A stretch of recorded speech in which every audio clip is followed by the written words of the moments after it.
Welcome back to day 4 of the Tika Terp Tips 5-Day Challenge. Today's takeaway from the CHIA conference is to make sure to research a company culture before you start working there. When I was visiting the vendor booths between conference sessions, I stopped by the LanguageLine Solutions and Martti's booths to talk to the representatives. What I found out was that if I was looking for a job, Martti would be a much better fit for me. Why?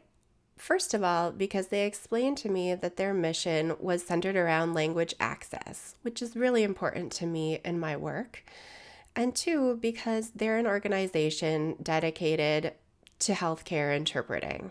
When I sat by the LanguageLine Solutions, it became much more apparent that they had a wider range of clients that they served and languages, and that perhaps their priorities were more centered around call volumes, which made me question how well they do at supporting their interpreters. I've never worked for either of these companies, but that was my takeaway just having a short conversation with representatives from each of these booths.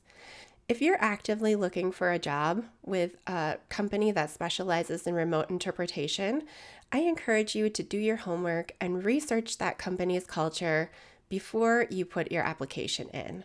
I was fortunate to have been able to attend a conference and connect with the representatives in person, but if you don't have the luxury of doing that, I've also created a PDF with other tips of ways that you can find out more insider knowledge about these companies before submitting that application. Thanks for joining me for day 4. I look forward to seeing you tomorrow with a recap on the session I gave at the CHIA conference. See you then.